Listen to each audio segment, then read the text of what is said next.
তোর সাহস কি করে হয় তুই মেয়েদেরকে ডিস্টার্ব করিস? আমরা যা খুশি তাই করবো, তাতে তোর কি?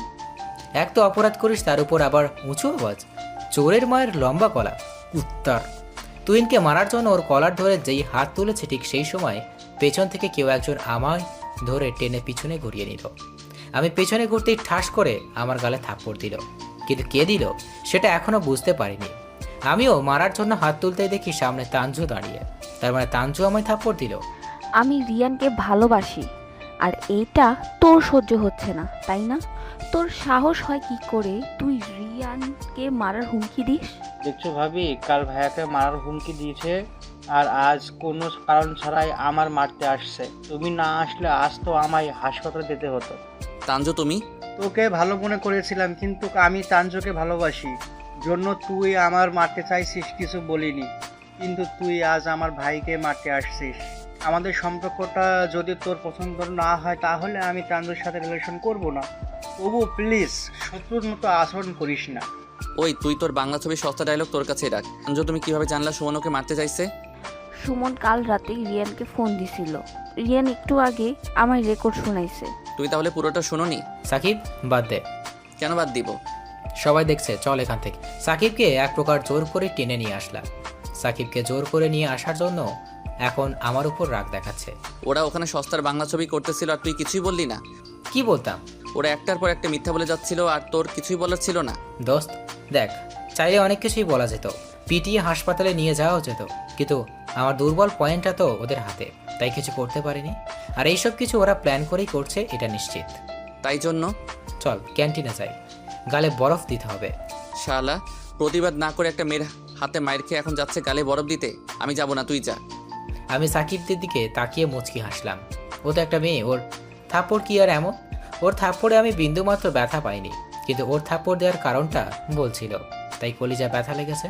কিন্তু কলিজাই তো বরফ দিতে পারবো না, তাই গালে দিয়েই সান্ত্বনা দিই। শফিক মামা, এদিকে আয়। হ্যাঁ মামা বল, কি অবস্থা? আমার আবার অবস্থা। কেন, কি হয়েছে? কিছু না, একটা বরফের টুকরা নিয়ে আসো তো। শফিক বরফ আনতে গেল, একটু পর একটা আইসক্রিম এনে আমার হাতে ধরাই দিল। এইটা কি? আইসক্রিম? এটার দাম কত? 170 টাকা। এটা তোমাদের জন্য স্পেশাল। তবে খুব বেশি জোরেই দিইনি। এখন গালে কি দিবি? বরফ। আমিও সেটাই চাইছি। মুখ দিয়ে বুঝাইলে তো হতো। শফিক বরফ আনতে গেল। শালা আমি ওকে বরফ আনতে আর ও আমায় 170 টাকা দামি এনে আইসক্রিম দিচ্ছে, কেমনটা লাগে? সেদিন একটু রাত করে বাসায় ফিরলাম। বাসায় এসে দেখি আন্টি আমাদের বাসায়। আম্মু আর আন্টি বসে গল্প করছে। আন্টি কখন আসলা? একটু আগেই। তুই কই ছিলি এত রাত পর্যন্ত? কই আর থাকবো, আড্ডা দিলাম। তাড়াতাড়ি ফ্রেশ হয়ে নে, তোর সাথে কথা আছে। কি কথা? আগে ফ্রেশ হয়ে নে। আচ্ছা। রুমে এসে ফ্রেশ হয়ে একটু বিশ্রাম নিলাম, পিউকে কোলে নিয়ে নিচে আসলাম। হ্যাঁ আন্টি বলো। আমার সাথে আয়। আন্টি আমার হাত ধরে টেনে ছাদে নিয়ে আসলো। কি হয়েছে আন্টি, কোনো জরুরি কথা? তুই জানিস আমি এখানে কেন আসছি? কই না তো, আর তুমি তো বলনি আমায়। আজ তানজু ফোন করে আমায় ডাকছে। ও, কিন্তু কেন? ও আমায় বললো ও নাকি হোস্টেলে উঠবে।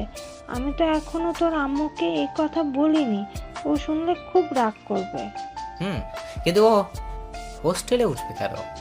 আমারও তো একই প্রশ্ন, তোর সাথে কি ওর কোনো ঝামেলা হয়েছে? এবার আমি চুপ হয়ে গেলাম। এবার চুপ থাকতে দেখে আন্টি আবার আমায় জিজ্ঞেস করলো। সুমন কি হয়েছে, লুকাবি না কিন্তু, বল আমায়। এবার আমি আন্টিকে 1 বাই 1 সব বললাম, ফোনে কল রেকর্ডও শোনালাম, এমনকি আজকের সকলের বিষয়টাও জানালাম। এই কয়েকদিন এসব হয়ে গেল, তুই আমায় জানালি না কেন? আমি ভেবেছিলাম হয়তো আমি ওকে বোঝাতে পারবো, কিন্তু আন্টি তোমায় একটা রিকোয়েস্ট করি। হ্যাঁ বল। তুমি প্লিজ ওকে বোঝাও, ও যেন এই বাসা না ছাড়ে। দরকার পড়লে আমি বাসায় থাকবো না। তুই বাসায় থাকবি না কেন? কারণ আমার জন্য তো ও হোস্টেলে যেতে চাচ্ছে। তোকে কোথাও যেতে হবে না, আমি দেখছি কি করা যায়।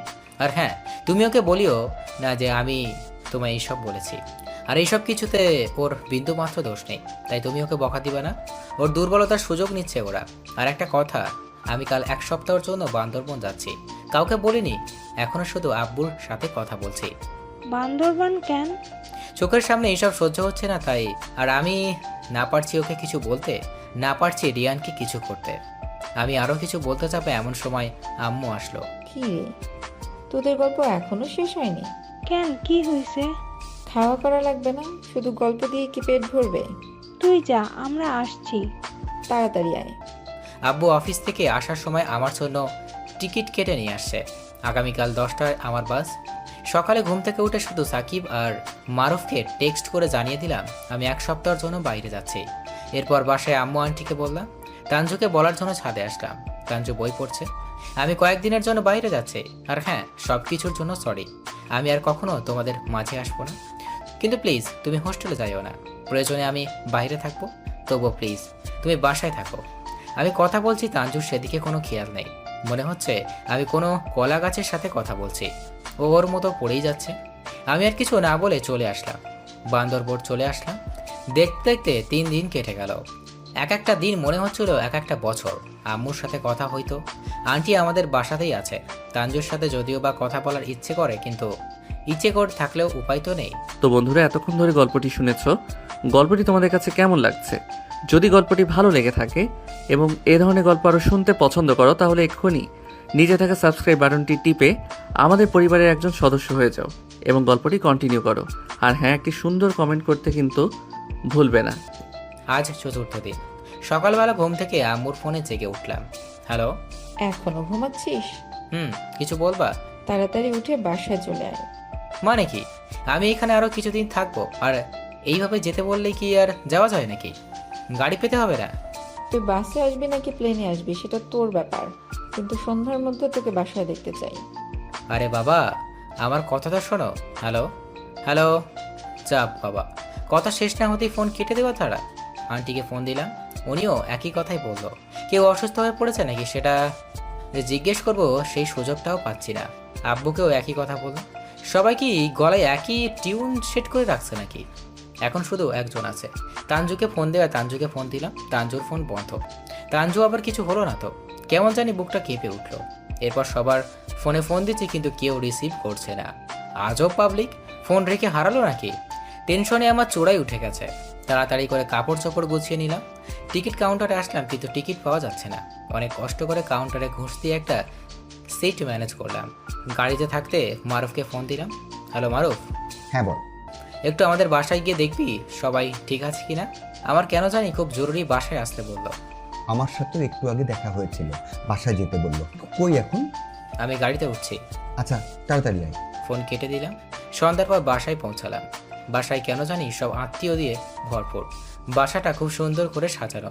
কি হচ্ছে এইসব আমি কিছুই বুঝতে পারছি না। বাসার ভিতরে ঢুকলাম। বাসায় ঢুকতে আম্মুর সাথে দেখা হতেই আমার হাত ধরে টেনে আম্মু রুমে নিয়ে আসলো। আম্মু, কি হয়েছে এইসব? আমি তো কিছুই বুঝতে পারছি না। তোর কিছু বুঝতে হবে না, তুই গোসল করে এই শেরওয়ানিটা পরে নে। আম্মুকে কিছু বলতে গেলাম, কিন্তু আমার কোনো কথাই শুনলো না। তাড়াহুড়ো করে বেরিয়ে গেল। আমি গোসল করে আম্মুর কথা মতো শেরওয়ানি পরলাম। একটু পরে সাকিব আর মারুফ আসলো। কিরে, কি হয়েছে এইসব? পরে বোঝাবো, এখন আয়। সাকিব মারুফের সাথে বাইরে আসলাম। সোফায় বসে আছি। একটু পরে কাজী আসলো। এসে আমায় কবুল বলতে বলল। তার মানে এখন আমার বিয়ে হচ্ছে, কিন্তু কার সাথে? এখন রাত। আমার ঘরের সামনে দাঁড়িয়ে আছে। থুকো, বাসর ঘরের সামনে দাঁড়িয়ে আছে, কিন্তু ভিতরে কি আমার বউয়ের রূপে বসে আছে আল্লাহ ভালো জানে। দোস্ত, হ্যাঁ বল। আমি কাকে বিয়ে করলাম রে? ভিতরে যা, তাহলে তো সব বুঝতেই পারবি। এই বলে জোর করে আমায় ভিতরে ঢুকিয়ে দিয়ে দরজা বন্ধ করে দিল। খাটের উপর তাকাতেই দেখি তানজু বসে বসে কান্না করছে। তার মানে তানজু আমার বউ? ভাবতেই কেমন লজ্জা লজ্জা লাগছে। আমি গিয়ে তানজুর পাশে বসলাম। আমি বসতেই তানজু উঠে জানলার পাশে দাঁড়ালো। আমি উঠে গিয়ে তানজুর কাছে হাত রাখলাম। তানজু আমার হাতটা ঝাড়ি দিয়ে সরিয়ে দিল। খবরদার আমায় স্পর্শ করবি না। তানজু আমার দিকে ফিরে তাকালো। তানজুর চোখ ছলছল করছে। আমি তোকে কোনো দিন স্বামী হিসাবে মেনে নিতে পারবো না। সদ্য বিয়ে করা বউয়ের মুখে এমন কথা শুনলে যে কারোর মাথা হ্যাং হয়ে যাবে। কিন্তু আমার অপরাধ? তোর কোনো অপরাধ নেই, সব অপরাধ আমার। তোকে বন্ধু ভাবা আমার অপরাধ ছিল, তোদের বাসায় আসাটা আমার অপরাধ ছিল, যার ফলে আজ আমার ভালোবাসাকে হারাতে হচ্ছে। বুঝতে পারলাম তানজু রিয়নকে খুব ভালোবাসে, কিন্তু রিয়ন তো কখনোই ওর ভালোবাসায় মূল্য দেবে না। তুমি রিয়নকে খুব ভালোবাসো, তাই না? নিজের থেকেও বেশি। কিন্তু রিয়ন কি আদৌ তোমার ভালোবাসা পাওয়ার যোগ্যতা রাখে? মানে কি বলতে চাচ্ছ তুমি? তুমি জানো না ও খুবই বাজে একটা ছেলে? ও তোমার মন নিয়ে খেলছে, তোমার ইমোশন নিয়ে খেলছে। খবরদার রিয়ানকে নিয়ে কোনো বাজে কথা বলবা না। আমি জানি ও তোমার শত্রু, আর ও আগে একটু বাজে ছিল, কিন্তু এখন ভালো হয়ে গেছে আর আমায় অনেক ভালোবাসে। তুমি কি জানো ওর সম্পর্কে? যেটুকু জানি সেটাই তোমার থেকে বেশি জানি। আর তুমি ভুলেও আমার কাছে আসার চেষ্টা করবা না।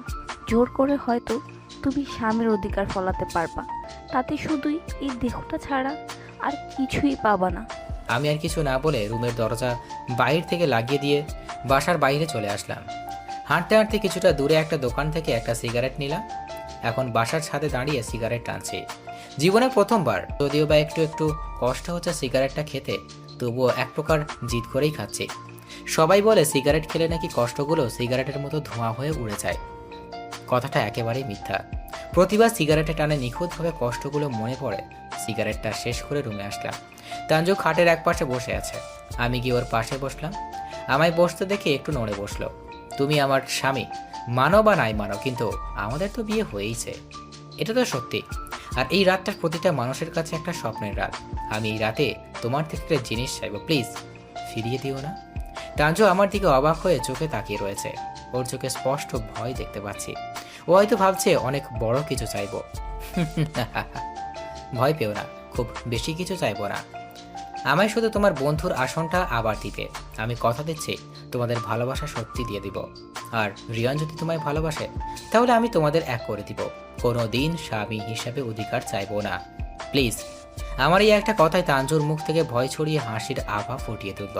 ও এতটাই খুশি হলো যে খুশিতে আমায় জড়িয়ে ধরলো। আমি শুধু নীরবে চোখ বুজে রইলাম। তুমি সিগারেট খাইছো? বাদ দাও। খুব ইচ্ছে ছিল বাসর ঘরে বউয়ের সাথে সিগারেট খাবো। এটাই হবে জীবনের প্রথম এবং শেষ সিগারেট খাওয়া। ও আচ্ছা। বললা না তো বন্ধু বানাবে নাকি? তোমার তো বন্ধু মানানোই যায়, কারণ তুমি বন্ধু হিসেবে একজন পারফেক্ট মানুষ। জানি না স্বামী হিসাবে কি কি কম আছে আমার। কিছু বলবা? কই না তো, একটা রিকোয়েস্ট করি। হ্যাঁ বলো। তুমি প্লিজ আমাদের মাঝের এই সব কিছু বাইরে কাউকে বুঝতে দিও না, খুব কষ্ট পাবে তারা। আচ্ছা ঠিক আছে। তুমি খাটে ঘুমিয়ে পড়ো, আমি নিচে শুয়ে পড়ছি। কেন? তুমিও এখানে ঘুমাও। না, তোমার পাশে থাকলে যদি স্বামীর অধিকার নামক কিসটা জেগে ওঠে, তাহলে সমস্যা হবে। তার থেকে নিচেই ভালো। তাঞ্জু আর কিছু বললো না। ও খাটের উপর শুয়ে পড়লো। আমি কোল বালিশটা নিয়ে নিচে শুয়ে পড়লাম। এইভাবেই কেটে গেল বেশ কিছুদিন। এখন আমি আর সব সময় আড্ডা দিই না। আব্বুর ব্যবসা দেখাশোনা করি। আজ শুক্রবার, তাই বাসায় আছি। নামাজ শেষ করে এসে দেখি আম্মু আর তাঞ্জু রান্না করে। তোমরা রান্না করে কি করো? তোর বউকে পিঠে বানানো শিখাই। ও আচ্ছা, তাহলে আমার রুমে গেল। রুমে যাবি মানে কি? তোর বউকে তুই শিখিয়ে দে, আমি গেলাম। আম্মু তুমি কই যাও? ও ভালো পারে পিঠা বানাতে। আম্মু চলে গেল। তাঞ্জু ময়দায় পানি দিয়ে হাত দিয়ে পানি আর একটা মিশিয়ে দিচ্ছে। মাঝে মাঝে মুখেও হাত দিচ্ছে, তাই ময়দা মুখেও ভরে আছে। ওর দিকে তাকিয়ে আমার একটু হাসি পেল। ইচ্ছে করছে ওর গালে দুটো আলতা করে টেনে দিতে। এই তুমি হাসছো কেন? একটু অপেক্ষা করো। দৌড়ে রুমে এসে ফোনটা নিয়ে আসলাম। তারপর তাঞ্জুর পিক তুলে ওকে দেখালাম।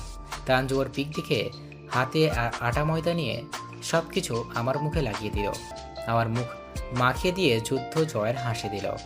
এই হাসির জন্য শতবার কোরবান হতে প্রস্তুত। কি হলো, হাঁ করে তাকিয়ে আছো কেন? দেখছি। কি দেখছো? কিছু না। পিঠে কি বানানো হবে নাকি না? অবশ্যই। আমি তাঞ্জুর পিছনে গিয়ে আমার হাত দিয়ে ওর হাত ধরে সব কিছু বুঝিয়ে দিতে লাগলাম। এখন রাতে খাওয়া করে ছাদে আসলাম পিউকে নিয়ে। আজ সন্ধ্যা থেকে আকাশটা, মনটা খুব খারাপ। মনে হয় অযোধ্যারাই কান্না করবে। কি করো? এই তো তারা গুনি। তাই কতগুলো তারা গুনলা? অনেক। তাঞ্জু আর আমি কথা বলছি আর পিউকে ছাদে ছেড়ে দিলাম। এমন সময় জোরে মেঘের গর্জন দিয়ে উঠল। তাঞ্জুর সাথে সাথে আমায় জড়িয়ে ধরল। মনে হচ্ছে খুব ভয় পেয়েছে। ইস, কতই না ভালো হতো যদি আমাদের সম্পর্কটা অন্য সব স্বামী স্ত্রীর মতো হতো। কিন্তু এখন না পারছি জড়িয়ে নিতে, না পারছি ছেড়ে দিতে। একটু পরে নিজেকে সামাল দিয়ে নিয়ে আমায় ছেড়ে দিল। আকাশের অবস্থা খুব খারাপ, রুমে আসো, বাইরে থাকো না। তাঞ্জু আমার রুমে ডেকে চলে গেল। আমি পিউকে নিয়ে তাঞ্জুর পিছনে পিছনে আসলাম। প্রতিদিনের মতো তাঞ্জু খাটের উপর শুয়ে পড়ল আর আমি নিচে লাইট বন্ধ। বাইরে অঝোর ধারায় বৃষ্টি হচ্ছে, মাঝে মাঝে বাজ পড়ছে। একটু পরে তাঞ্জু রুমের লাইটটা অন করলো। এরপর আমার কাছে আসলো। কিছু বলবা? তুমি আমার সাথে ঘুমাবা, চলো। কেন? আমার ভয় করছে, চলো। বালিশ আর কোলবালিশটা নিয়ে খাটের উপর আসলাম, দুইজনের মাঝে কোলবালিশটা রাখলাম। একটু পর আবার মেঘের গর্জন শুনে তাঞ্জু কোলবালিশটা মাঝখান থেকে সরিয়ে আমায় জড়িয়ে ধরলো। তাঞ্জু যখনই জড়িয়ে ধরে কেন জানি শরীরে বিদ্যুৎ শক্ত বয়ে যায়। নিজেকে খুব কঠিন করে কন্ট্রোল করার চেষ্টা করছি, কিন্তু পারছি না। তাঞ্জুর শরীরের স্পর্শে মনের মাঝে কামকিটটা জাগ্রত হয়ে উঠছে। তাঞ্জুকে শক্ত করে জড়িয়ে ধরলাম, এরপর ওর কপালে একটা চুমু এঁকে দিলাম। তাঞ্জু কোনো বাধাই দিল না। সকালবেলা কারো কান্নার শব্দ শুনে ঘুম ভাঙলো। পাশে তাকিয়ে দেখি তাঞ্জুর শরীরে কম্বল মুড়িয়ে কান্না করছে, ওর শরীরে কোনো পোশাক নেই। এরপর আমি খেয়াল করলাম আমার শরীরেও নেই। গতকাল রাতের কথা মনে হলো। সরি, বিশ্বাস করো আমি ইচ্ছে করে কিছুই করিনি। তোমাকে আমি ভালো ভেবেছিলাম, কিন্তু তুই আমার দুর্বলতার সুযোগ নিলি। তুমি ভুল ভাবছো, আমি কোনো সুযোগই নিইনি। চুপ কর, কোনো কথা বলবি না। আমি তোর এমন হাল করব যে তুই কল্পনাও করতে পারবি না। তাঞ্জু প্লিজ বিশ্বাস করো। খবরদার, তুই আমার কাছে আসবি না, বেরিয়ে যা রুম থেকে। তাঞ্জুকে আর কিছু না বলে বাথরুমে গিয়ে গোসল করে ড্রেস পরে বাইরে গেলাম। এমনটা হবে এটা আমি কখনোই বুঝতে পারিনি। বৃষ্টির রাত নাকি খুব রোমান্টিক আর নেশালীয় হয়, কিন্তু সেটা যে এতটাই গভীর হবে সেটা জানা ছিল না। অফিসে এসে বসে আছে, কিন্তু কোনো কাজে মন বসছে না। সাকিবকে ফোন দিলাম। হ্যাঁ বল। কই তুই? বাসায়। তুই কোথায় আছিস? টেনশনে আছি রে ভাই। ও আচ্ছা, এটা আবার কোথায়? কুত্তা ফাজলামি ডাক। থাক আমি আসছি, আর সব কয়টা হারামিকে ফোন করে ডাক। আচ্ছা আয়। আমি একটু পরে সাকিব বাসায় গেলাম, এসে দেখি সবাই এসে গেছে। আমাদের বন্ধুদের মাঝে এটা আবার একটা ভালো দিক, যখন ডাকবা তখনই এসে হাজির। এরপর সন্ধ্যা পর্যন্ত আড্ডা দিলাম। আড্ডা দেওয়ার শেষে বাসায় আসলাম। আব্বু আম্মু তাঞ্জু সবাই ড্রয়িং রুমে বসে আছে, কিন্তু কেউ কোনো কথা বলছে না। আমি আমার রুমের দিকে যেতে লাগলাম। সুমন এদিকে আয়। হ্যাঁ আব্বু। সারাদিন কই ছিলি? অফিসেতেই তো ছিলাম। আব্বু বসা অবস্থা থেকে দাঁড়িয়ে আমার গালে সজোরে একটা থাপ্পড় দিল। তুই অফিসে ছিলি নাকি এই মেয়ের সাথে ছিলি? একটা ছবি আমার দিকে এগিয়ে দিল। ছবিটা দেখে আমি অবাক হয়ে তাকিয়ে রইলাম। একটা মেয়ের সাথে আমার ছবি। এটাকে? একদম নাটক করবি না, তুই এমনটা করবি আমি ভাবতেও পারিনি। আমি সত্যি জানি না এটাকে। তোর মাথায় এতটুকু বুদ্ধি থাকা উচিত। তোর বাসায় একটা বউ আছে, আর এই মেয়ে তো কোনো দিক থেকেই তাঞ্জুর আশেপাশেও যেতে পারবে না। কিন্তু আচ্ছা, এই পিক পাইছো কই? একটা লোক এসে তানজুকে দিয়ে গেছে। কোন লোক? তাঞ্জু আমায় কিছু না বলে দৌড়ে রুমে চলে গেল। আত্মীয় স্বজনদের কাছে জানাজানি হলে কি বলবো? আমি কিছু বললাম না, চুপচাপ মাথা নিচু করে শুধু শুনলাম, কারণ আমার কোনো কথাই এখন বিশ্বাস করবে না কেউ। আব্বু আম্মু দুইজনেই বকাবকি করে রুমে চলে গেল। আমি কিছু সময় দাঁড়িয়ে থেকে পিউয়ের পায়ের কাছে এসে হাঁটাহাঁটি করতে ওকে তুলে নিয়ে ছাদে আসলাম। আচ্ছা পিউ, আমি কি সত্যি খুবই খারাপ? তাহলে যেটা করি না সেটার জন্য কেন আমায় শাস্তি ভোগ করতে হয়? কি মন খারাপ? বিশ্বাস করো তাঞ্জু, আমি ওই মেয়েকে চিনি না। সেটা আমিও জানি। ওটা তো তুহিন আমায় এডিট করে দিছে। ছেলেটার ট্যালেন্ট আছে বলতে হবে। এত নিখুঁতভাবে কাজ করেছে, বোঝার কোনোই অপশন নেই। তাঞ্জুর কথা শুনে আমার আকাশটা ভেঙে পড়ায় অবস্থা। মানে কি তুমি এইসব করেছো আমার সাথে? হ্যাঁ, কিন্তু কেন? তুমি আমার সম্মান নিয়ে খেলছো কেন? তুইও তো আমার দুর্বলতার সুযোগ নিয়ে আমার সর্বস্ব লুটে নিয়েছিস। আমি তোমায় সকালেও বলেছি, এখনও বলছি, আমি ইচ্ছে করে কিছু করিনি। যদি করেও থাকি তবে তাতেও আমি কোনো ভুল করিনি, কারণ ওটা আমার অধিকার। তুই ভালো করে জানিস আমি তোকে স্বামী হিসাবে কোনো দিন মানতে পারবো না। তবুও তুই তোর নোংরা ইচ্ছেটা পূরণ করতে আমার সাথে ইচ্ছে করে এসব করেছিস, আর তাই জন্য ঠাস, তুই এতটা নিচু মনের জানতাম না। আরে আমি তোর সবসময় ভালো চেয়ে এসেছি, তুই সবসময় আমায় অপমান করার জন্য উঠে পড়ে লাগিস। তুই নিজেও জানিস না তুই আমার মনের কোথায় ছিলি, কিন্তু এখন শুধু তোর প্রতি ঘৃণা কাজ করছে। যে তোকে জামা কাপড়ের মতো ব্যবহার করছে তুই তার পিছনে ঘুরিস, আর যে তোকে পাগলের মতো ভালোবাসে তাকে তুই যাই হোক একদিন ঠিকই বুঝতে পারবি, কিন্তু এখন তোর বোঝাবুঝিতে আমার কিছু যায় আসে না। তুই এতদিন আমার সাথে এত কিছু করেছিস, কিন্তু আমি কিছুই বলিনি, কারণ আমি তোকে ভালোবাসতাম আর ভাবতাম একদিন ঠিকই তুই বুঝতে পারবি, কিন্তু তুই ভালোবাসা পাওয়ার যোগ্যতা রাখিস না। এতদিন বাইয়ের মানুষের মতো তুই আমার অপমান করছিলি, কিছুই বলিনি, কিন্তু আজ এই তুই আমার পরিবারের কাছে আমায় একটা মানুষ হিসাবে পরিচয় করিয়ে দিলি, যে মানুষটাকে তারা কখনোই ক্ষমা করবে না। আর বাকি রইল তোর ভালোবাসার কথা। তোর সস্তা ভালোবাসা ঠিকই মানুষকেই বেছে নিয়েছে। রিয়ান তোর জন্য ঠিকই আছে। কান্না করতে করতে কথাগুলো বলে চলে আসলাম। আজ খুব কষ্ট হচ্ছে। আব্বু কখনো আমার দিকে রাগি চোখে তাকায়নি পর্যন্ত, কিন্তু আজ এর জন্য আমায় এতগুলো কথা শুনতে হলো। দোষ না করেও আমি অপরাধী। বাইরে আসলাম। কিছু দূরে একটা দোকান থেকে এক প্যাকেট সিগারেট নিলাম। জীবনে দ্বিতীয়বার আজ আবার সিগারেট খাচ্ছি। সারা রাত আর বাসায় ফিরিনি।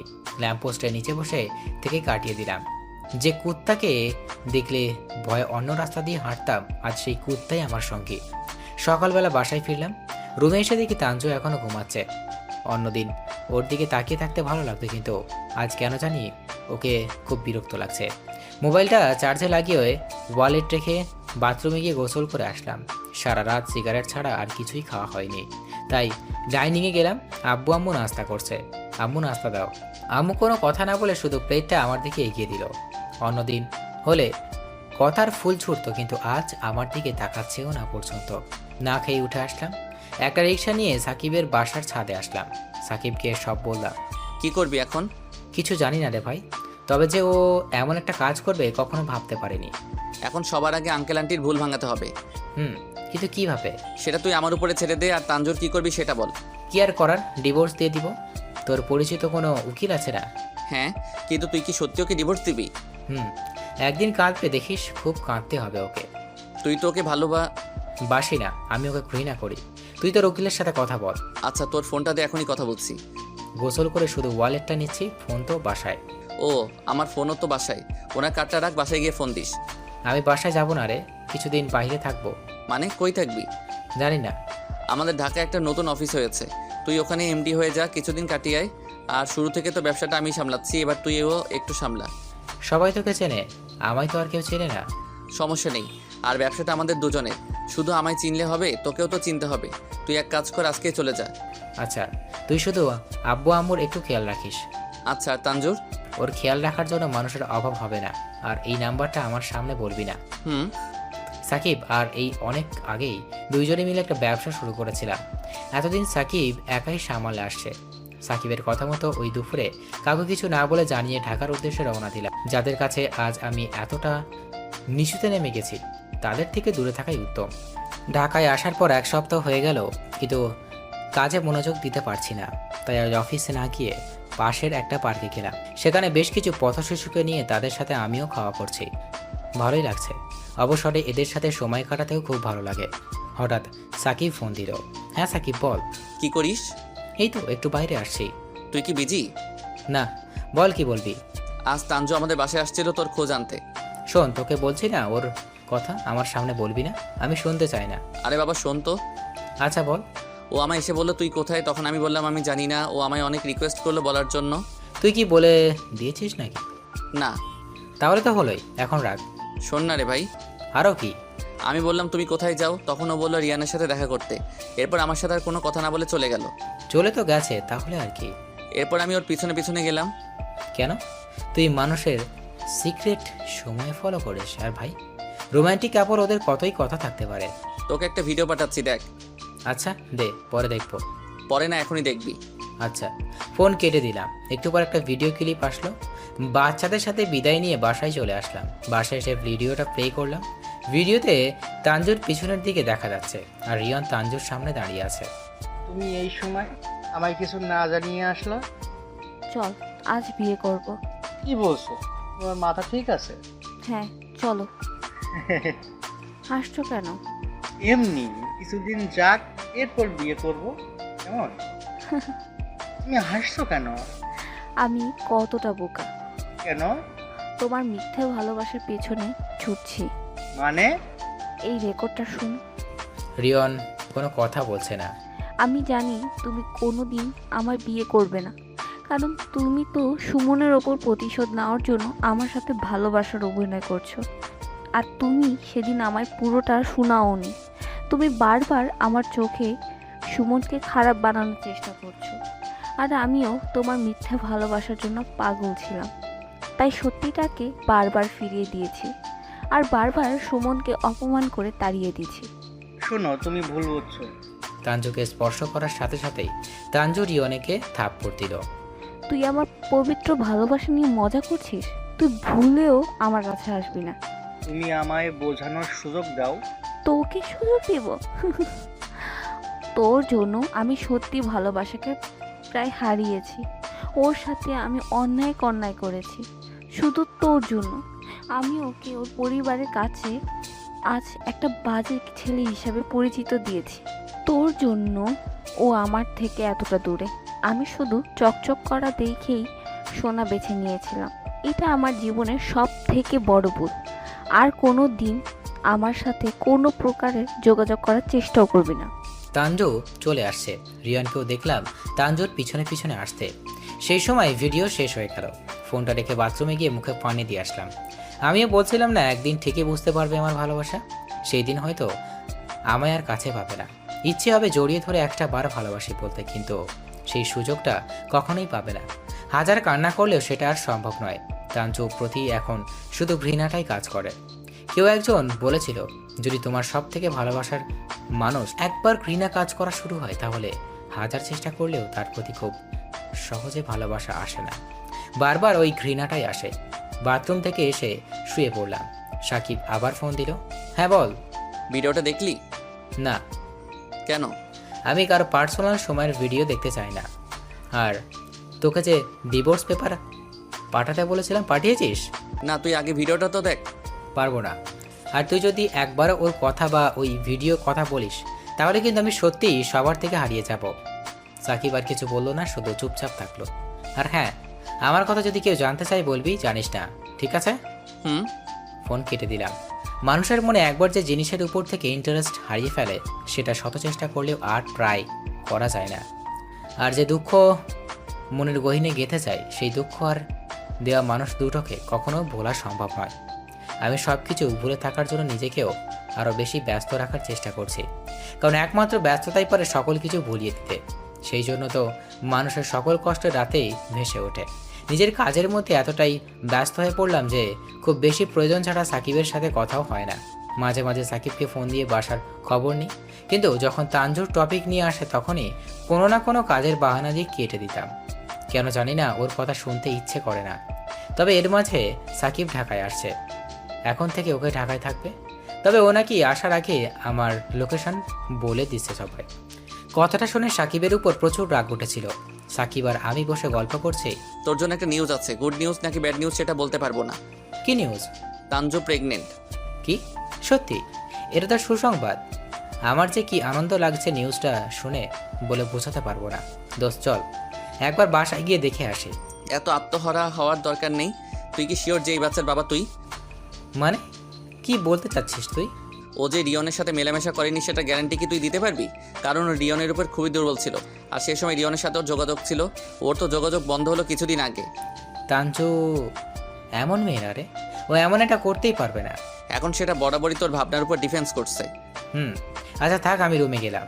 সরি রে, তোর মনটা খারাপ করে দিলাম, কিন্তু আমার ভাবনায় যেটা আসছে তোকে সেটাই বললাম। কই, আমার মন খারাপ না তো। আর তুই তো কখনো আমার খারাপ চাইবি না, তাই না? থাক, আমি রুমে গেলাম। রুমে চলে আসলাম। রুমে এসে বাথরুমে গেলাম, মুখে পানি দিলাম। মুখে পানি দিয়ে আয়নার দিকে তাকালাম। সত্যি কি এটা আমার বাচ্চা নয়? কিন্তু আমিও তো তানজুর সাথে অন্তরঙ্গ মুহূর্ত কাটিয়েছি, যদিও বা সেটা অনিচ্ছাকৃত, কিন্তু আমিও তো কোনো প্রোটেকশন ব্যবহার করিনি। তানজু কি রিয়নের সাথেও না? না না না, এটা হতে পারে না। এইরকম অনেক বাজেভাবে ভাবনা মাথায় আসছে। আমার মাথা আর চাপ নিতে পারছে না।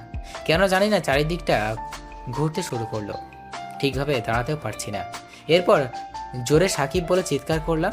এরপর আর আমি কিছু বলতে পারি না। যখন চোখ খুললে তখন বুঝতে পারলাম আমি খাটের উপর শুয়ে আছি, পাশে সাকিব বসে আছে। সাকিবের দিকে তাকালাম। এখন কেমন ফিল করছিস? আমার কি হয়েছিল? তেমন কিছু না। তখন আমায় ডাকলি, এরপর আমি রুমে এসে দেখি তুই রুমে নেই। তারপর বাথরুমের দিকে এগিয়ে দেখি তুই পড়ে আছিস। এরপরে তোকে বেডে এনে শোয়াই।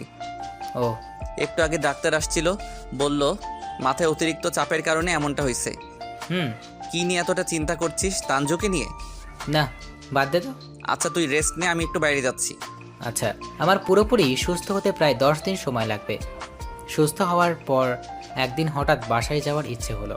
আমি বারবারই এমন, যখন যেটা ইচ্ছে হয় তখনই আমি সেটাই করি, হোক সেটা ভালো অথবা খারাপ। বাসায় আসলাম পরদিন 12টার দিকে। অনেকদিন পর বাসায় আসলাম, প্রায় 5 মাস। সবাই আমাকে দেখে অনেক খুশি, আমারও ভালো লাগছে অনেকদিন পর আব্বু আম্মুকে দেখতে পেয়ে। সবার সাথে একটু কথা বলে রুমে এসে ফ্রেশ হয়ে শুইলাম। একটু পরেই ঘুমিয়ে পড়লাম। হঠাৎ বুকের উপর ভারী কিছু অনুভব করলাম। চোখ খুলে দেখি তাঞ্জু আমার বুকের উপর মাথা রেখে শুয়ে কান্না করছে। এক প্রকার ধাক্কা দিয়ে ওকে বুকের উপর থেকে সরিয়ে দিলাম। খবরদার আমার কাছে আসবি না। তুমি এমন করছো কেন? আমি আবার কেমন করলাম? তুমি তো চাইতে যাতে আমি তোমায় ভালোবাসি, তাহলে আজ কেন? চাইলাম কোনো এক সময়, কিন্তু এখন চাই না। অনেক আগেই চাওয়া বাদ দিছি। কিন্তু কেন? আমি এখন শুধু তোকে ঘৃণা করি। দয়া করে আমায় বিরক্ত করবি না। আমি রুম থেকে বের হয়ে আসলাম। তাঞ্জু ওখানেই কান্না করছিল। বিকালে সবাই মিলে একসাথে খেতে বসছি। যাই হোক, অবশেষে তুই বাসায় আসলি। এখন থেকে ব্যবসাটা তুই দেখিস। মেয়েটাই শরীর নিয়ে অফিসে যায়, এটা কেমন কথা বলতো? ও, তাহলে ব্যবসা এখনো সামলাচ্ছে? হ্যাঁ, এখন তুই আসছিস, আর কোনো চিন্তা নেই। কিন্তু আমি তো থাকবো না, একটু পরেই চলে যাব। কি বলিস? তাহলে আসলি কেন? তোমাদের দেখতে চাইছিল, তাই আসছিলাম। আমি ভাবলাম তাঞ্জু প্রেগনেন্ট, এই খুশিতে তাই আসছিস। খুশি? ঠিকই বলছো, খুশিতে আমি আসছি। আর কোনো কথা না বলে চলে আসলাম রুমে। একটু শুয়ে থেকে ছাদে আসলাম। একটু পরে তাঞ্জুও দেখলাম ছাদে আসলো। তুমি খুশি হওনি? খুশি? কিসের জন্য খুশি হব? এই যে তুমি বাবা হবে। বাচ্চা? বাবা আমি হলে তবে না খুশি হব। অন্যের বাচ্চার জন্য আমি খুশি কেন হব? তুমি কি বলতে চাচ্ছ? আমি বলতে চাচ্ছি ওই বাচ্চা আমার নয়। মানে তাহলে এই বাচ্চাটা বাবার কি? আমি কি জানি, সেটা তো তুমিই ভালো। তুই আর কার সাথে অন্তরঙ্গ মুহূর্ত কাটিয়েছিস? হয়তো প্রিয়ন। প্লিজ তুমি এভাবে বলিও না। তুমি আমার চরিত্রে এভাবে দাগ কেটে দিও না। আমার চরিত্রে মিথ্যে দাগ কাটানোর সময় মনে ছিল না? আর আমার তো কোনো কিছু মিথ্যে বলিনি, সব সত্যি। প্লিজ তুমি এভাবে বলিও না। হ্যাঁ, আমি রিয়ানকে ভালোবাসতাম। ও যদিও বা অনেকবার আমার জোর করেছিল, কিন্তু আমি কখনই ওর বাজে উদ্দেশ্যকে প্রশ্রয় দিইনি।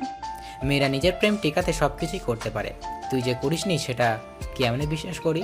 তুমি ভালো করেই জানো আমি ওসব মেয়ের মতো নই। আমি তো তোকে এই সময় মেয়ের মতো ভাবতাম, কিন্তু তুই ভাবতে বাধ্য করছিস। তুমি আমার যতটা কষ্ট দাও না কেন, আমি তোমায় কিছুই বলবো না, কিন্তু তাই জন্য নিজের সন্তানকে অস্বীকার করিও না। তাঞ্জু কান্না করতে করতে আমার সামনে বসে পড়লো। আমি ওর সামনে থেকে চলে আসলাম, রুমে আসলাম।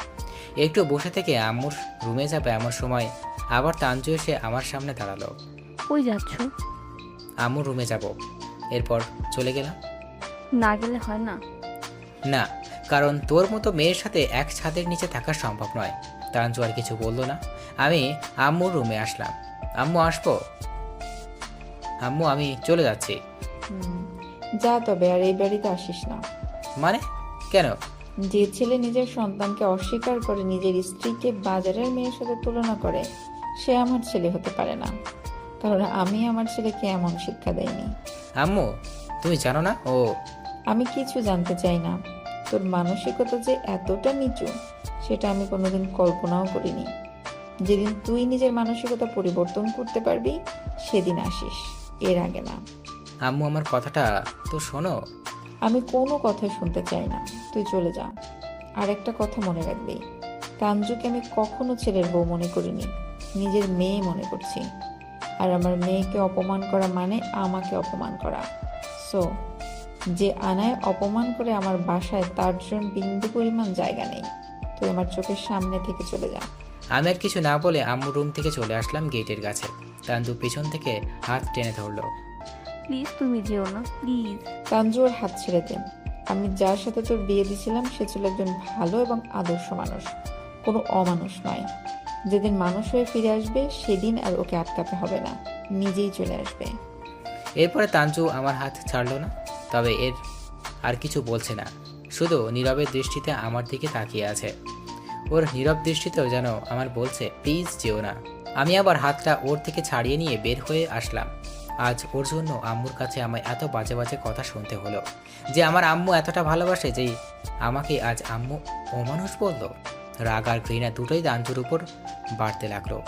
অনেকদিন কেটে গেল, প্রায় 5-6 বছর। বাসার কারোর সাথেই কোনো যোগাযোগ রাখিনি। তবে মারুফের সাথে কথা বলে মাঝে মাঝে বাসার সবার খোঁজ নিই।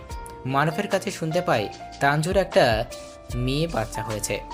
আমার আবার মেয়ে বাচ্চা খুব ভালো লাগে। খুব ইচ্ছে ছিল আমাদের একটা মেয়ে বাচ্চা হবে, আর ওকে আমি আমার মতো করে বড় করব। ওর কোনো ইচ্ছে কখনোই অপূর্ণ রাখবো না। মেয়ে বাচ্চা হয়েছে কিন্তু সেটার বাবা আমি না।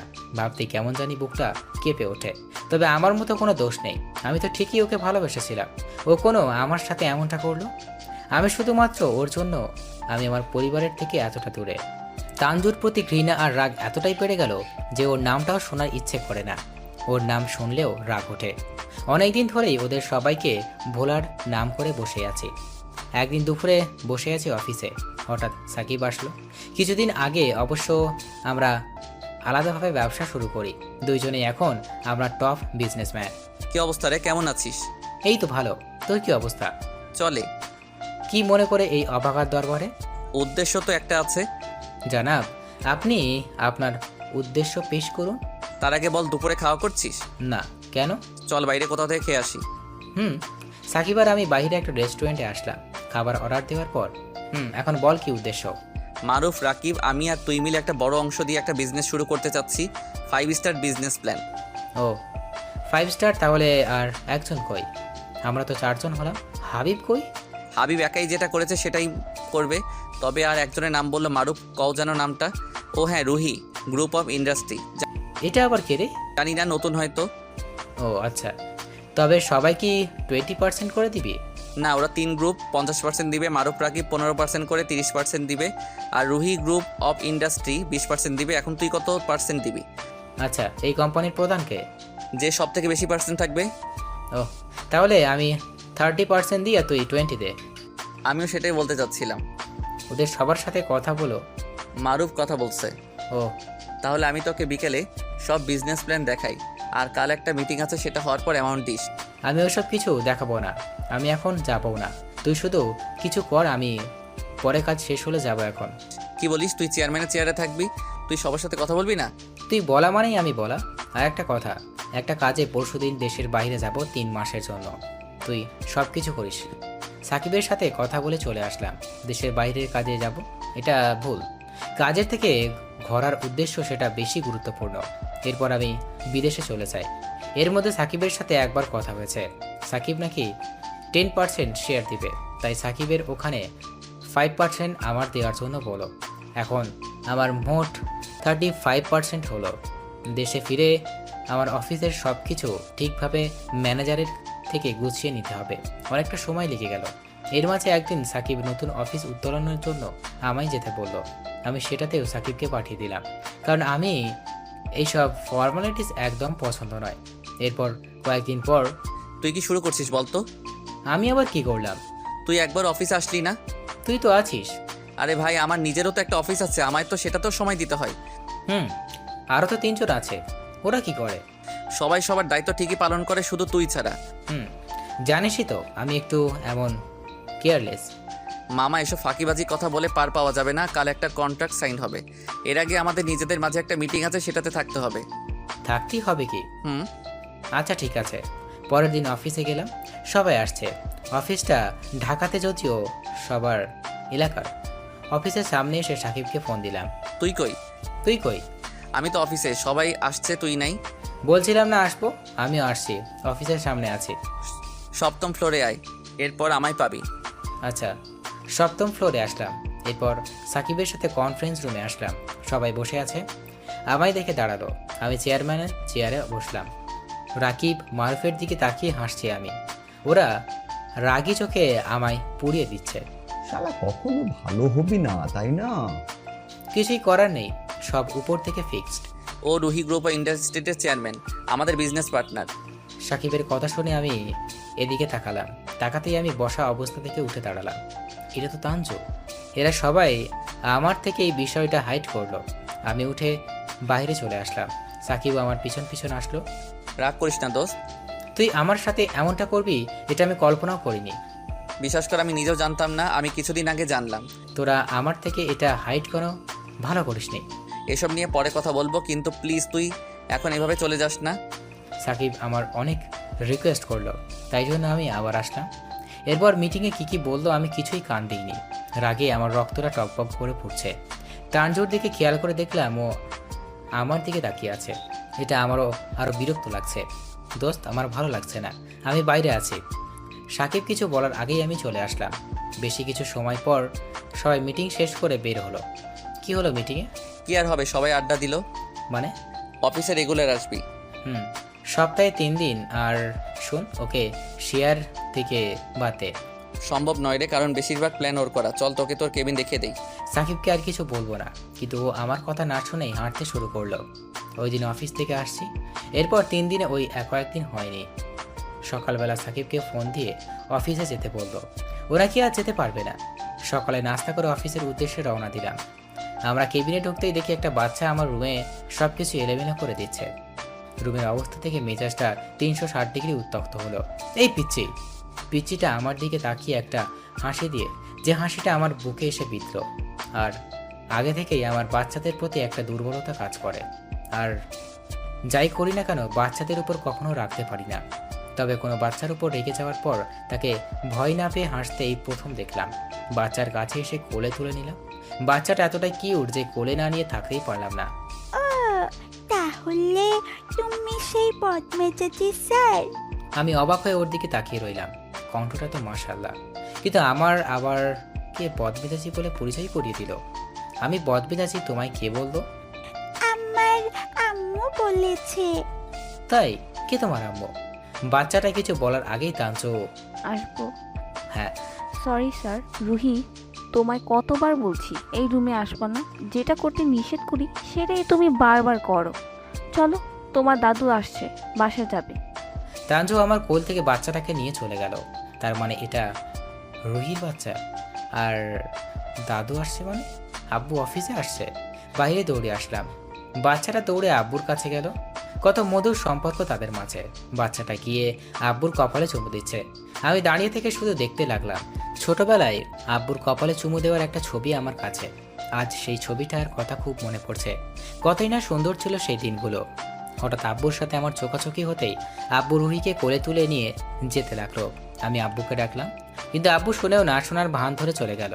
আমি তানজুর কেবিনে গেলাম। কিছু বলবেন? আব্বু আম্মু কি ঢাকায় থাকে? এটা অফিস, এখানে শুধু অফিসিয়ালি কথা বলবেন প্লিজ। আমি তোমায় যেটা জিজ্ঞেস করছি সেটা তুমি উত্তর দাও। হ্যাঁ, আমি যেহেতু এখানে তাই আমার আব্বু আম্মুকেও আমার সাথে নিয়ে আসছি।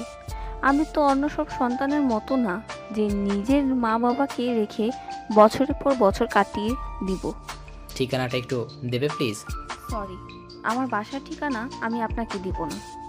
তানজু এতক্ষণ দাঁড়িয়ে কথা বলে এখন বসে ল্যাপটপে মনোযোগ দিল। বুঝলাম আমার সাথে আর কথা বলতে চাচ্ছে না। আমিও ওর কেবিন থেকে বেরিয়ে আমার কেবিনে আসলাম। একজন লোক আমার কেবিনটা গুছিয়ে দিচ্ছে। কি বাচ্চা মাইরি, আমার পুরো কেবিনটা ডাস্টবিন বানিয়ে দিচ্ছে। আমার মতোই শয়তানের হাড্ডি বড় হলে হবে। সেদিন থেকে প্রায় রেগুলার অফিসে যেতাম, কিন্তু এরপর আর আব্বু আসেনি অফিসে। তানজু আর আমার কেবিনের মাঝে একটা গ্লাস দেওয়া। এপাশ থেকে ওপাশটা খুব ভালো করেই দেখা যায়। মাঝে মাঝে খেয়াল করে তানজু আমার দিকে তাকিয়ে থাকে, কিন্তু যে আমি তাই ঠিক তখনই ওর কাজে ব্যস্ত হয়ে পড়ে। কিছুদিন আগে সাকিবের বোনের বিয়ের কার্ড সবাইকে দিল। কাল ওর বোনের বিয়ে। সবাই আবার সেই পুরনো এলাকায় ফিরে যাবে। সবাই আজ রাতেই রওনা দিবে। পরের দিন ভোরবেলা গিয়ে পৌঁছে গেলাম। সাকিবদের বাসায় থাকার ব্যবস্থা করা হলো। কিছুক্ষণ বিশ্রাম নিয়ে মারুফ, রাকিব আর আমি তানজু আর রুহি ঘুরতে বের হলাম। অনেকদিন পর আসছি তো তাই। দূর থেকে কেউ একজন আমায় ডাকলো। তাকিয়ে দেখি রিয়ন। ওকে দেখে আমার ফুরফুরে মেজাজটা মুহূর্তে বিগড়ে গেল। ভদ্রতার জন্য গেলাম ওর কাছে। কেমন আছিস? ভালোই, তুই? এই তো চলে। সরি রে দোস্ত। সরি কেন? শুধু তোর উপর প্রতিশোধ নেওয়ার জন্য তোর সংসারে আমি আগুন লাগিয়ে দিয়েছিলাম। বাতে, ওইসব আমি ভুলে গেছি। তুই জানিস যেদিন তোর আর আমার ফোন কলের রেকর্ড তানজু শুনেছে সেদিন ও আমায় অনেক বকছে। তোরা বিয়ে করলি না কেন? আমি তো তোদের মুক্ত করে দিয়ে চলে গিয়েছিলাম। বিয়ে? ওর সাথে আমার রিলেশন ছিল প্রায় 8 মাসের মতো। এই 8 মাসে আমি শুধু ওর হাতটা ধরার অধিকার পাইছিলাম। এরপর যখন রেকর্ড শুনেছে এরপর থেকে আমার চেহারাও দেখিনি। অনেকবার ট্রাই করেছি কিন্তু কোনো যোগাযোগ করিনি। আমিও সত্যি ওর প্রতি দুর্বল হয়ে গিয়েছিলাম। রিয়নের কথা শুনে আজ নিজের উপর রাগ হচ্ছে। এতদিন আমি বিনা কারণে ওদের কষ্ট দিয়ে আসছি আর নিজেও কষ্ট পেয়ে আসছি। আমি এতটাই বোকা যে একটা ভুলের সাগরে বসবাস করছি এতদিন। আচ্ছা দোস্ত, পরে কথা হবে, এখন যাই, অনেক কাজ। আচ্ছা, তবে দোস্ত, তানজুর কোনো দোষ ছিল না। আমি এখান থেকে আসছি আর ভাবছি এতদিন আমি এটা কি করছি। আজ সত্যি মানুষকে অমানুষ মনে হচ্ছে। আম্মু ওই দিন ঠিকই বলেছিল, আমি আমার নিজের বউ বাচ্চাকে এতদিন দূরে সরিয়ে রাখছিলাম শুধুমাত্র আমার একটা ভুল ভাবনার জন্য। আর আমি সেই মানুষটাকে বাজে ভেবেছি যে নিজে কষ্ট করে আমার পরিবারকে নিজের বুকে যত্ন করে আগলে রাখছে।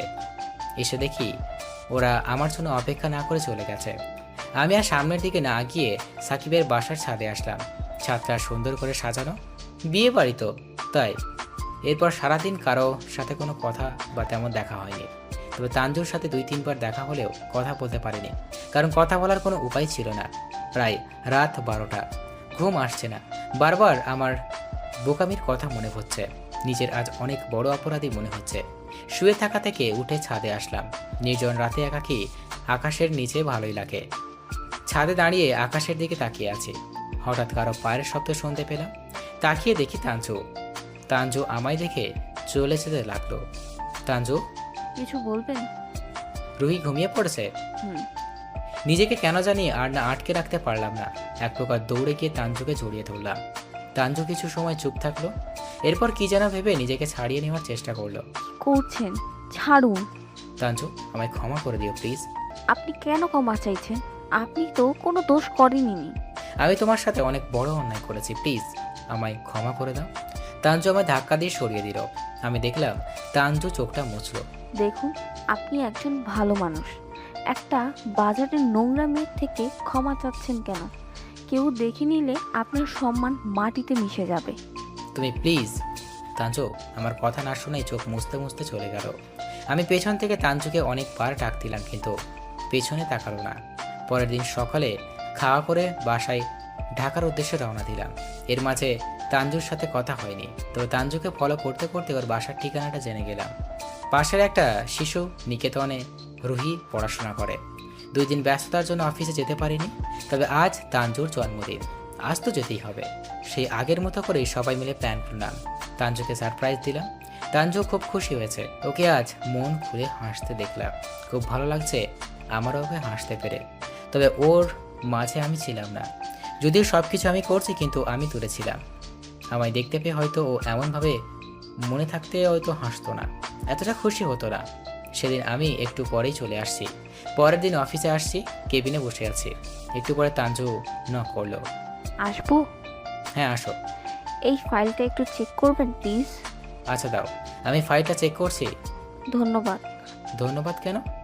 কাল আমায় সারপ্রাইজ দেওয়ার জন্য। ওটা তো আমি দিইনি, অফিস কলিগটা দিছে।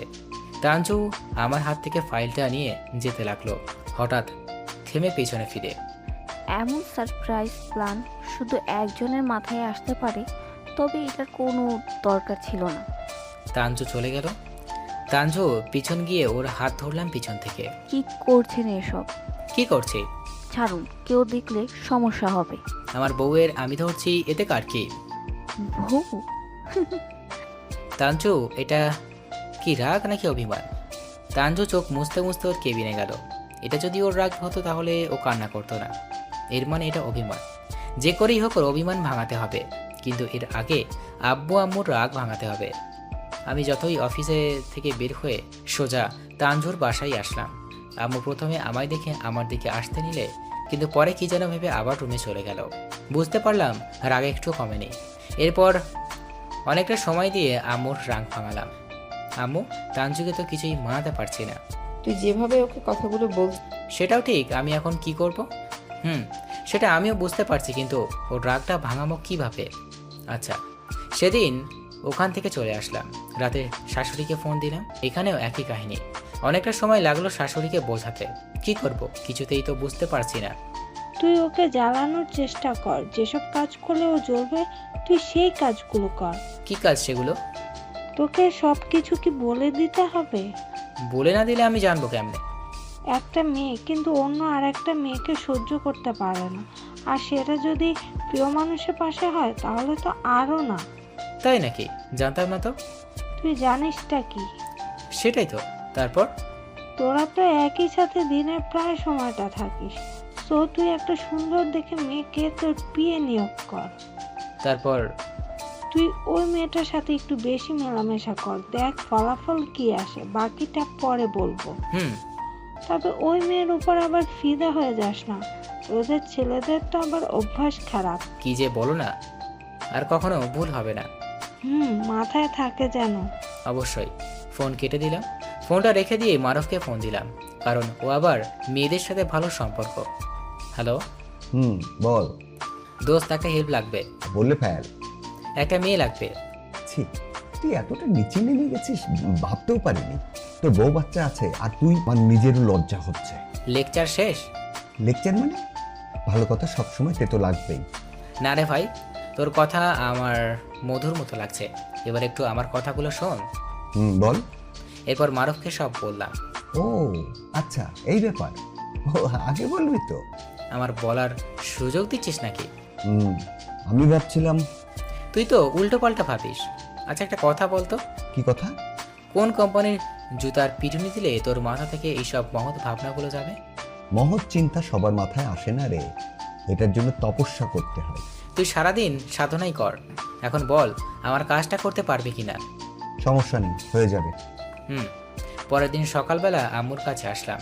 তানজু অফিসে যাওয়ার জন্য রেডি হচ্ছে, রুহি নাস্তা করছে। আমি রুহির কাছে আসলাম। তানজু এখনও দেখেও যে আমি আসছি। কি করো আম্মু? তুমি কি অফিসে যাওয়ার জন্য রেডি হচ্ছ? আম্মু আমার স্কুলে রেখে তারপর অফিসে যাবে। ও আচ্ছা, তুমি একা একা খাচ্ছ? আমারও তো ক্ষুধা পাইছে। তুমিও খাবা? হুম। আম্মু, এই আঙ্কেলের। আঙ্কেল না, আব্বু বলো। কেন? কারণ আমি তো তোমার আব্বুই, তাই। তাহলে সবার আব্বু স্কুলে আসে, তুমি আসো না কেন? আমি একটু ব্যস্ত ছিলাম তো, তাই যেতে পারিনি আম্মু, কিন্তু এখন থেকে যাব, প্রমিস। সত্যি তো? এখন তোমার আম্মুকে খেতে দিতে বলো।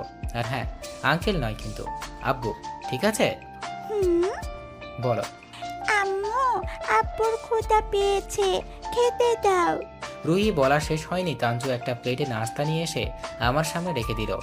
রুহি, তাড়াতাড়ি নাও, স্কুলে লেট হয়ে যাচ্ছে। আর হ্যাঁ, যে কেউ আব্বু বলতে বললে তুমি কি তাকেই আব্বু বলবা নাকি? এমনটা যেন আর না দেখি। তানজু ওর রুমে চলে গেল। শুনলে তো আম্মু কি বললো? আমায় ছাড়া আর কাউকে আব্বু না বলতে। বুঝতে পারছো? তুমি খাওয়া শেষ করো, আমি তোমার আম্মুর কাছ থেকে আসছি। আচ্ছা। আমি তানজুর রুমে আসলাম। তুমি রুহিকে এইসব বললা কেন? ঠিকই তো বলছি, ভুল কিছু তো বলিনি। তুমি নিজেই তো বলছো এই বাচ্চা তোমার নয়। আমি মানছি আমি ভুল করছি, তাই বলে তুমিও কি আমার আব্বু ডাকতে নিষেধ করবা? যে নিজে অস্বীকার করে নিজের সন্তানকে কে আব্বু বলে না ডাকলেও আমার সন্তানের কোনো ক্ষতি হবে না। ও তাই? তো রুহির স্কুল বাবার নাম বোধহয় সুমন দেওয়া নাই, আর যদিও থাকে তাহলে নিশ্চয়ই মরহুম দেওয়া আছে, তাই না? তানজু কোনো কথা বলছে না, চুপচাপ বিছানা গোছাচ্ছে। আমি তানজুর পিছনে দাঁড়িয়ে কথাগুলো বলছি। ওর হাত ধরে টেনে আমার দিকে ফিরিয়ে নিলাম। রুহি আমার মেয়ে, সো ও আমাকে আব্বু বলে ডাকবে, বুঝতে পারছো? তাড়াতাড়ি রেডি হয়ে নাও, আমি আব্বু আম্মুর সাথে দেখা করে আসছি। একসাথে অফিসে যাব। আম্মুর সাথে দেখা করতে আম্মুর রুমে আসলাম। আম্মুর সাথে কথা বলে বাইরে এসে দেখি রুহি একা একা স্কুল ইউনিফর্ম পরছে। তুমি একা একা পড়তে পারো? তোমার আম্মু কই? আম্মু বাথরুমে। ও, আমায় ডাকতে পারতা? আচ্ছা, তাও আমি পরিয়ে দিচ্ছি। রুহিকে স্কুল ইউনিফর্ম পরিয়ে দিয়ে ওর আম্মুকে ডাকতে পারলাম। একটু পর তানজু রুহিকে নিয়ে হনহন করে বেরিয়ে গেল। আমি পেছন থেকে ডাকলাম, কিন্তু আমার কথায় কোনো কান দিল না। আমি ওদের পিছনে পিছনে আসলাম। তানজু রুহিকে স্কুলে নামিয়ে দিয়ে অফিসের দিকে গেল। আমিও এই সুযোগে রুহির স্কুল থেকে ওকে নিয়ে ঘুরতে গেলাম। রুহি আর আমি দুপুরে পর্যন্ত ঘুরলাম, খেলনা কিনলাম। এরপর রুহিকে বাসায় নামিয়ে দিয়ে আমি অফিসে গেলাম। অফিসে এসে আমি অবাক, একটা মেয়ে আমার ডেস্কে বসে আছে। কি মেয়ে রে মাইরি, সেই রকম মেকআপ পরছে, মনে হচ্ছে হিন্দি মুভি নায়িকা। মেয়েটার সামনে তানজু, মারুফ, রাকিব দাঁড়িয়ে আছে। তানজু আর রাকিব মেয়েটাকে প্রশ্ন করছে। আমি মারুফের কানে কানে বললাম, কি রে এটা? শালা তুই এখনই আসলি, এখন সামাল দে। কি সামাল দিব? আর কেই মেয়ে? কাল রাত্রে বললি আর আজ ভুলে গেলি? ও হ্যাঁ। যা সামলা ভাবিকে, তখন থেকে হাজারটা প্রশ্ন করছে। মারুফ আমায় হালকা ধাক্কা দিয়ে ওর সামনে এগিয়ে দিল। কি হচ্ছে এসব? এই মেয়েটাকে সকাল থেকে এসে কি সব আবল তাবল বকছে। ও আমার পিয়ে, তোরা তোদের কাজ যা। আমি পিয়েকে বলার পর কেউ জানি কোনো কথা বললো না। তাঞ্জু সবার আগে চলে গেল। কাজ হবে মনে হয়। সেটাই যেন হয়। এরপর মারুফ আর রাকিব ওরাও চলে গেল। আমি একটু রিল্যাক্স বসলাম। আপনার নাম কি? আমি তুলি, আর আপনি আমাকে তুমি করে বলবেন। আচ্ছা, মারুফ তোমায় সব কিছু বলছে কি? হুম। এখন তোমায় কি কি করতে হবে সেটা জানো তো? ও আপনি চিন্তা করবেন না। আচ্ছা, তুমি মারুফকে? আমি ওর বন্ধু। তাহলে তুমি তুমি বলবে। হুম। আমি আর চোখে তাকালাম তানজুর কেবিনে। তানজু আমাদের দিকে তাকিয়ে আছে। তুলি তানজুর দিকে আমাদের দিকে তাকিয়ে আছে। তুলি আমার কথা শুনে আমার কাছে এসে বসলো আর আমার শার্টের বাটনটা ঠিক করে দিচ্ছে। বুঝতে পারলাম এই মেয়ে ভালোই এক্সপার্ট। সেদিন এইভাবেই কেটে গেল। পরের দিন সকালবেলা অফিসে আসলাম। আমি প্রতিদিন অবশ্য সবার শেষে আসি। এটা আমার একটা গুড হ্যাবিট বলতে পারেন। আমি তানজুর সাথে রুহিও দেখে অফিসে আসছে। তুলি আর আমি কেবিনে বসে গল্প করছি। এমন সময় রুহিকে নিয়ে তানজু আসলো। তানজুর হাতে দেখি কালকের কিনে দেওয়া জিনিসপত্র। রুহি, এইসব গিয়ে ওনাকে দিয়ে দাও। রুহি তানজুর হাত থেকে জিনিসপত্রগুলো নিয়ে আমার কাছে আসলো। এই নাও। কেন আম্মু, এগুলো তোমার পছন্দ হয়নি? হয়েছে, কিন্তু আম্মু নিতে না করেছে। স্যার, এই কিউট বাচ্চাটা আপনার কে হয়? এটা আমার একমাত্র মেয়ে। ও মা, তাই? আমি তো ভেবেছিলাম আপনার বিয়েই হয়নি। একটু মুছিয়ে আসলাম। তানজুর দিকে তাকালাম। ও বিড়বিড় করে কি যেন বলতো। নিশ্চয়ই তুলিকে বকা দিল। ও আচ্ছা, আমায় দেখে কি অবিবাহিত মনে হয়? শুধু তাই নয়, যে কোনো মেয়ে আপনাকে দেখে ক্রাশ খাবে। আমিও তো প্রথমে। থাক, বুঝতে পারছি। যাই বলেন না কেন স্যার, আপনার মেয়ে আপনার মতোই কিউট হয়েছে। ধন্যবাদ। রুহি, তাড়াতাড়ি এসব দিয়ে আসো। স্যার, উনি কি আপনার মেয়ের দেখাশোনা করে? তানজুর আগে দাঁত কিটমিট করতে লাগলো। আমি তুলির কথার উত্তর না দিতেই তানজুর রেগে চলে গেল। এরপর রুহি, আমি, তুলি তিনজন মিলে জমিয়ে একটা আড্ডা দিলাম। বেশ কিছু সময় পরে রুহিকে নিয়ে তানজুর কেবিনে আসলাম। যদিও বা তানজু এতক্ষণ পুরোই সনয় আমাদের দিকে লক্ষ্য করছে। আসবো? হুম। যাও আম্মু, তোমার আম্মুর কাছে যাও। একটু পরে তুমি আর তোমার নতুন বন্ধু তুলি আন্টি সবাই ঘুরতে যাবো। আম্মু যাবেন না? তোমার আম্মু কত কাজ করে, তাই তোমার আম্মু যাবে না। আচ্ছা। রুহি, ওসব দিয়ে তারপর আসবা, নয়তো ওসব রুম থেকে বাইরে ফেলে দিব। তুমি তোমার দাদুর রুমে রাখবা, কেমন? সবগুলো পুড়িয়ে ফেলবো কিন্তু। আম্মু, তুমি তুলি আন্টির সাথে গল্প করো, আমি আসছি, কেমন? রুহিকে পাঠিয়ে দিলাম। তানজু বসে আছে। আমি ওর কাছে গিয়ে ওর হাতটা ধরে টেনে ওকে দাঁড় করালাম। এরপর ওকে নিয়ে কেবিনে আসলাম, কারণ ক্যান্টিনে এখন পুরোটাই ফাঁকা। আমায় এখানে নিয়ে আসলা কেন? তুমি রুহিকে ওইসব ফেরত দিতে বলছো কেন? কারণ ও নিবে না ওসব জিনিস, তাই দরকার পড়লে আমি কিনে দেব। আমি আমার মেয়েকে কিছু দিতে পারি না? না, পারো না। যদি মেয়েই ভাবো, তাহলে বউ বাচ্চা রেখে একটা মেয়ের সাথে এভাবে ঢং করে কথা বলতে পারতে না। তুমি ফিরে আসো, তাহলে আর বলবো না, প্রমিস। আমি ফিরে যাব না। তানজু চলে যেতে লাগলো। আবার ওর হাত টেনে দালানের সাথে লাগিয়ে দিলাম। দালানে ওর পিঠ ঠেকে গেছে।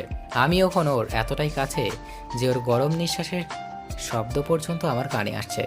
আমি ওর ঠোঁটের কাছে মুখ নিয়ে গেলাম। তানজু চোখ বন্ধ করলো। হয়তো ও মনে করছে আমি ওকে কিস করব, কিন্তু না, আমি ওকে ওর দিকে তাকালাম। এরপর ওর কানের কাছে মুখ এনে বললাম, অন্য কারোর সাথে যখন আমার সহ্য করতে পারো না, তাহলে ফিরে কেন আসছো না? এতটা যখন ভালোবাসো, তাহলে দূরে থাকার প্রয়োজনটা কি? আমি কাউকেই ভালোবাসি না। তাই তুমি কাউকে ভালোবাসো না? না। তাহলে আমি কার সাথে মিশলাম, কার সাথে কি করলাম, তাতে তোমার কিছু যায় আসে না, তাই না? ওকে, তাহলে শুধু দেখতে থাকো। তানজুকে ওখানে রেখে চলে আসলাম। তানজুকে তো ঠিকই বলে আসলাম শুধু দেখতে থাকো, কিন্তু আমি করবোটা কি? যা বাবা, এটা বলে তো আরও বিপদে পড়ে গেলাম। আমার কেবিনে আসলাম। তুলি আর রুহি গল্প করছে। আমি ওদের সাথে কোনো কথা না বলে আমার চেয়ারে বসলাম। কিছু সমস্যা হয়েছে কি? তেমন কিছু না। ঘুরতে যাবা? এখন? হুম। কে কে যাবে? তুমি, আমি, রুহি। তাহলে তো যাওয়াই যায়। আচ্ছা চলো দেখি। তুলি আর রুহিকে নিয়ে বের হলাম। তাঞ্জুর সামনে দিয়েই এক হাত তুলির হাত আর রুহিকে কোলে নিয়ে চলে আসলাম। পাশের একটা পার্কে ঘুরতে আসলাম। বেশ কিছু সময় ঘোরাঘুরি করে তুলিকে ওর বাসায় নামিয়ে দিয়ে রুহিকে নিয়ে বাসার দিকে আসলাম। বাসায় এসে দেখেই তাঞ্জু আমাদের আগেই চলে আসছে। তুমি এত তাড়াতাড়ি বাসায় আসছো যে? আমার বাসায় আমি কখন আসবো সেটা আমার ব্যাপার। সেটা তো ঠিক, কিন্তু তুমি তো এত তাড়াতাড়ি আসো না অফিস থেকে। শরীরটা খারাপ লাগছিল তাই আসছি। কি হয়েছে, জ্বর আসছে নাকি? কই দেখি তো। লাগবে না দেখা। আচ্ছা আমি গেলাম আম্মু। রুহি, তোমার আব্বুকে খাওয়া দাওয়া করে যেতে বলো, নাকি বাইরে মেয়ে নিয়ে খেয়ে আসছে। তোমার আম্মুকে বলো যেদিন ওনার রাগ কমবে সেদিন খাবো। চলে আসলাম। মেয়ে মানুষ এমন কেন? এদের বুক ফাটে কিন্তু মুখ ফোটে না। আমরা ছেলেরা এই দিক থেকে ওদের থেকে আলাদা, কারণ আমাদের কাউকে ভালো লাগলে আমরা সরাসরি তাকে বলে দিই, কিন্তু মেয়েরা এটা পারে না। খুব কম সংখ্যক মেয়ে নিজের মনের কথা নিজ থেকেই বলতে পারে। 2-3 দিন এইভাবেই কেটে গেল। আব্বু, হ্যাঁ আম্মু বলো। কাল আমাদের স্কুলে প্যারেন্টস মিটিং আছে, তুমি আসবে না? কেন যাবে না? অবশ্যই যাবো আম্মু। তোমার আম্মু যাবে না? আম্মু তো প্রতিবারই যায়, কালকেও যাবে, কিন্তু ম্যাম আব্বুকেও যেতে বলেছে। ও, তোমার স্কুলে মিটিং কয়টায় আম্মু? 9টা। যা বাবা, আমি যে লেভেলের জমিদার, আমার তো 10টার আগে সকাল হয় না। আচ্ছা আম্মু আমি আসবো। পরের দিন তবুও উঠতে একটু লেট হয়ে গেল। তাড়াতাড়ি করে উঠে ফ্রেশ হয়ে চলে গেলাম রোহিত স্কুলে। এখনও মিটিং শুরু হয়নি, সবাই ওয়েটিং রুমে বসে আছে। আমি গিয়ে তাঞ্জুর পাশে বসলাম। তুমি এখানে কেন? বারে, মেয়ের স্কুল মিটিং আমি আসবো না? না, আসবা না। এতদিন যখন তোমার লাগেনি তখন আর তোমায় লাগবেও না। এতদিন লাগেনি, কিন্তু এখন লাগবে। আর তুমি হয়তো জানো না, আম্মুর সাথে বাচ্চার আব্বুকেও ডাকছে, তাই তুমি একা সামাল দিতে পারবে না। এটাতেও আমাকেও লাগবে। পাশ থেকে একজন মহিলা তাঞ্জুকে জিজ্ঞেস করলেও আমি কে হই। তাঞ্জু কোনো সংকোচ ছাড়াই উত্তর দিল আমার হাজবেন্ড। প্যারেন্টস মিটিং শেষ করে বাইরে আসলাম। এখন কই যাবা? অফিসে। অফিস তো সাকিব, মারুফ, রাকিব আছে। চলো আজ অন্য কোথাও যাই। মানে? কোথাও ঘুরে যাই। আমি যাব না, আমার কাজ আছে। তাঞ্জুকে অনেক রিকোয়েস্ট করলাম, কিন্তু কিছুতেই কিছু হবে না। মেয়েটার একটা ঘাট টেরা রোগ আছে, পরিবারের ছোট মেয়ে তো। তাঞ্জু চলে যাওয়ার কিছুক্ষণ পরে বৃষ্টি নামতে শুরু করলো। আমি আমার বৃষ্টিতে না ভিজে শান্তি পাই না, তাই বৃষ্টিতে ভিজলাম। কিন্তু আজকের ভেজাটা একটু বেশি হয়ে গেছে। বাসায় এসে ড্রেস চেঞ্জ করলাম, কিন্তু ভেজা কাপড়ে অনেকক্ষণ থাকার কারণে কেমন জানি অস্বস্তি লাগছে। তুলিকে ফোন করে বাসায় চলে যেতে বললাম। এরপর আমি কম্বল মুড়ি দিয়ে শুয়ে পড়লাম। বিকালের দিকে শরীরটা একটু গরম অনুভব করলাম। জ্বর আসেনি, তবে আসার জন্য পারমিশন চাচ্ছে আর কি। বাসায় ওষুধ ছিল, সেখান থেকে 1 ডোজ খেয়ে নিলাম। যদিও বা আমি সচরাচর ওষুধ খাই না। সন্ধ্যার পর সাকিব ফোন দিল।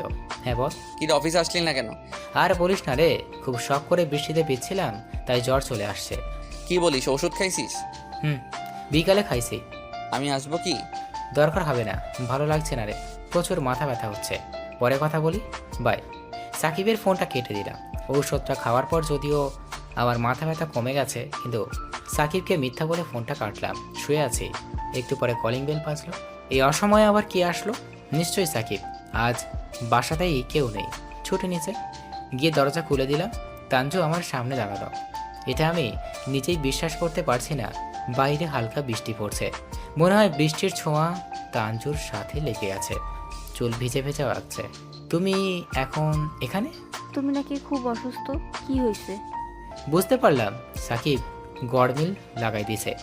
সালাডে বললাম আমি ঠিক আছি, এখন এটাই আমাকে সামাল দিতে হবে।